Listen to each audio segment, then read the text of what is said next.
Welcome everybody, Matthew from Captive Audience Comics here. Today we are going to be doing some basic cleaning on a Thor 131 Silver Age book. Let's take a quick look at it, and we'll show you sort of what's going on, how we assess these books, and how we decide what we're going to do with it. Okay? So here's the book. Thor 131, it's in decent condition. Obviously, it's fully attached. Book is complete. There's no missing pieces, no tears. You can see that there's a fair amount of dirt just in the cover. It's kind of hard to see, but you can see there's a lot of just surface dirt. It's easier to see in the back. Okay, all this dirt that's along here now. Before you clean a book, you have to assess how robust the book is. This book is in excellent condition, even though with the wear, it's physically it's in great shape. I can feel that the surface has not a lot of gloss on it. You can tell it's not super smooth. That is going to determine how aggressive we can be on the cleaning techniques, which in this case is not going to be super aggressive.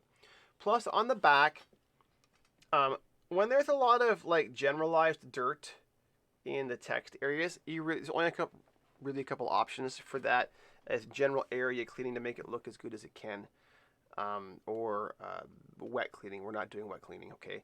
We're just doing dry cleaning. So let's get started and see how it goes. So I'm going to explain to you what we're going to do. Then I'm going to do it. I might time lapse that portion so that you don't have a real time boringness to watch, but normally I would start out with a larger eraser.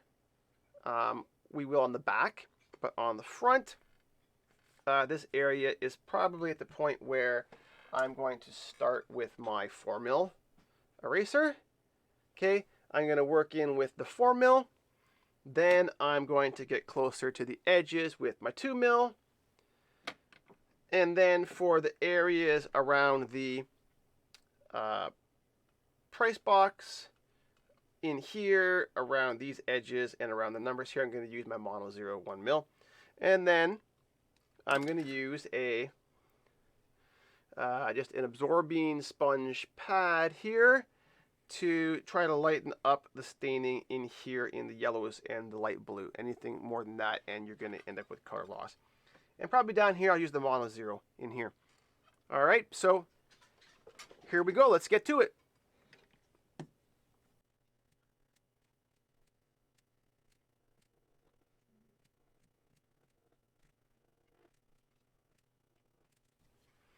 Okay, now that I've done the basic cleaning of the wide areas with the 4mm, I'm going to go with the 2mm. Now, something people always ask is, hey, how come you're not wearing gloves? I'm not wearing gloves, A, because I washed my hands to make sure that they're clean beforehand. Secondly, I need to be able to feel the paper. You can feel differences in the paper with your bare hands that you cannot feel with gloves. If it was a super glossy cover or was crazy brittle where your finger might pick up a piece of loose paper, okay, fine, wear a glove. For the most part, do whatever works for you, but for me, personally, clean hands, good paper feel, that's what I want. Okay, now we're going in with the 2mm.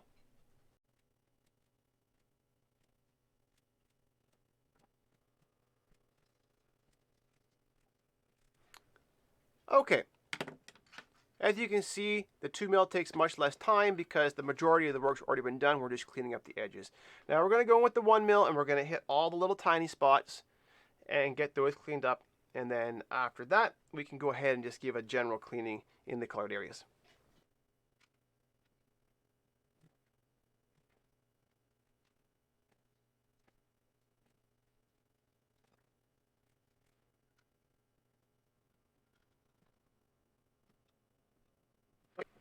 Okay, now there we go.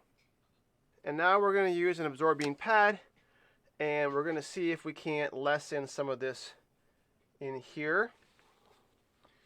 Now this could just be ink smudge from production, but even if it is ink smudge from production, we like to see if we can't reduce the how impactful it is to the cover.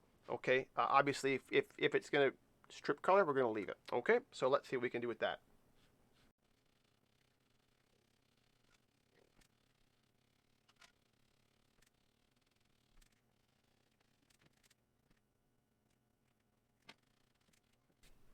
Okay, there we go. So in the center, there was two major areas of concern. One was in here. There was some dark lining along here, and we were able to clean that off very nicely. You can see this is where the creases in the paper were, and as you take the dirt off, the dirt has actually been filling where that crease is. It exposes the paper. So sometimes what you'll do is you're going to see, it's hard to see, that was covered in dirt, that little sort of creasy mark there. This area here is a little bit better, but you can see that there is still a little bit in here, but any more than that and we're going to take off color loss. So we're just going to give this side a quick brush off with a microfiber cloth, because when you're doing that fine pad eraser, it can leave very, very fine debris. It's hard to see. Okay, now the back's a different story. The back of this book has fairly heavy dirt. Well, not super heavy, but it's got dirt all on the spine where it tends to collect, all on here. This whole area in here is covered in dirt. There's an old crease filled with dirt and dirt and dirt and dirt. So the way that we take care of these is I work the outside first with the biggest eraser in the open areas, and I get close to this line and I go all the way around the outside, and then I do some of this and some of this with the big eraser. Same thing here. Then I go back in, I gradually go to smaller erasers where I get closer to the edges, to the point where what I'm left with are the text boxes, the blocks of text. Then with the blocks of text, because you're not going to go in with a mono zero and try to get in between each letter, that's where I use I use the pad just to make that look as nice as it can. Okay. Note about drinks around your work: keep them on a separate table. If I have coffee, so I'm working here, my coffee is way over here on a separate table. So if I spill it, it spills over here, or it spills on myself. Okay. So let's get started. Oh, something about the backboard, depending on the quality of the book. Sometimes you want to rotate your work surface, not the book. These books are pretty worn. It's not going to matter, okay? So I like to leave my work surface this way and rotate my book as I work on it, okay? If a book is in particularly rough shape or it's super high gloss, I recommend that you rotate your work surface, okay? That's to prevent abrasions on the surface. So you just have to decide on a case-by-case basis, okay? So here we go. Let's work on the outside.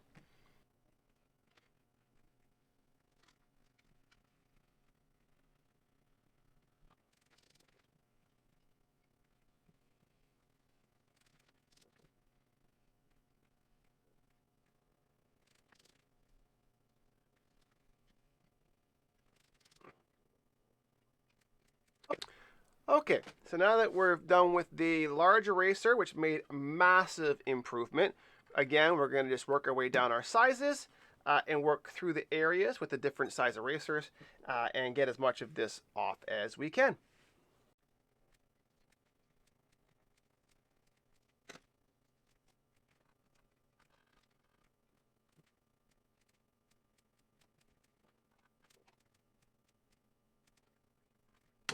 All right, finally, we're going to go with the mono zero. On a book like this, there's not that many places where you're going to use a mono zero, okay? It's mostly just where if there's a crease that was collecting dirt and that crease is adjacent to text or goes through text, we want to break up the line. So if you had a crease line coming through here like this and it had dirt in it, just by breaking up the dirt lines and erasing them where there's the ability to do so, even though it'll still be in with the text, it will blend it out a lot more and it won't look nearly as jarring on the book, okay?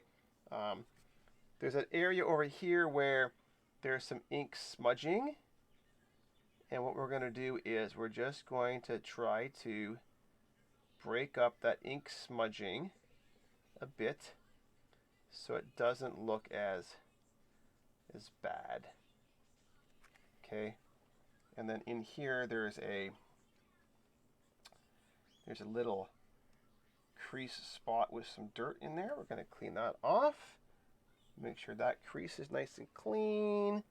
This little 10 up here has a little dirt in it. I was able to get most of this with the 2mm in between the characters. That looks pretty good. Maybe between the hats and the actual letters here. We'll give them a little extra touch through here. Okay.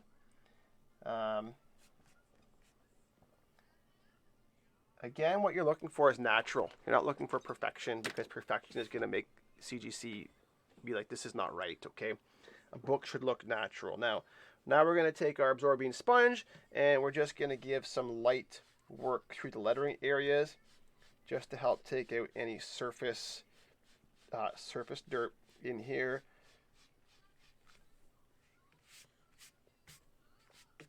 And we're going to see what we can do about this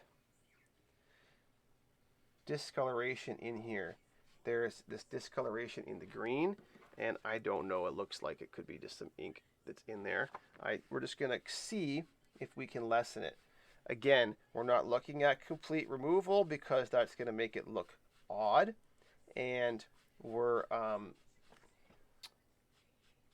don't want to lose the color. Now the back actually feels like it has more gloss left on it than the front, but this is whatever this is. Yeah, you know what? It is coming off a bit. I don't think I want to go any harder than that. I'm going to show it to you guys, because I think we're just going to start to lose color. There, you can see in there. You can still see some of the dirt along there, but I think if we go any farther, we're just going to be rubbing the green out. So we're not going to worry about that.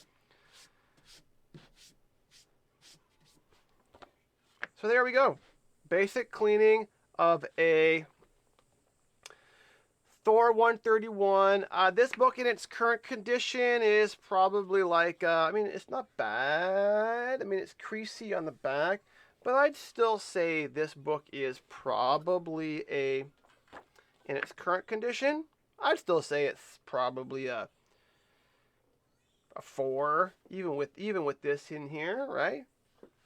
I think after we press this book, even with these creases in here in the back, I think we get it up to a 5, maybe even a 5.5, because there is some, you know, there's a crease from here to here. There's a crease here. There's some gloss loss on the back. Yeah, I would probably say a 5 based on the 10-point grading standard. Now, CGC does artificially boost. They have an age boost. Older books get less deductions for major flaws. So I would say this book, after press, probably is a 5 based on 10-point grading scale. CGC might grade this book a 6. Maybe even a 6.5 based on the grade bump. But we never grade based on the potential bump that CGC is going to give a book for its age. We only grade it by what we think it should be on the current grading scale. I actually feel like books should be graded, all books should be graded in the same grading scale, so old books are actually graded the same standards as moderns. Of course, that means that there'd be a lot of old books out there that would drop in grade drastically. CGC is never going to do that because it would skew the entire market. But that's just a personal opinion. Other things you may have noticed, we use various directions when we use our erasers, depending where we are. If we're on the edges of the paper, we want to erase towards the edges. Sometimes we'll go back and forth in an area. If we're doing a wide area, sometimes we'll do little circles. Sometimes we'll do, one direction. You just get a feel for that based on the type of dirt and how it's sitting in the paper, of what you can remove. You also get a feel for when a stain is worked into the actual paper fibers.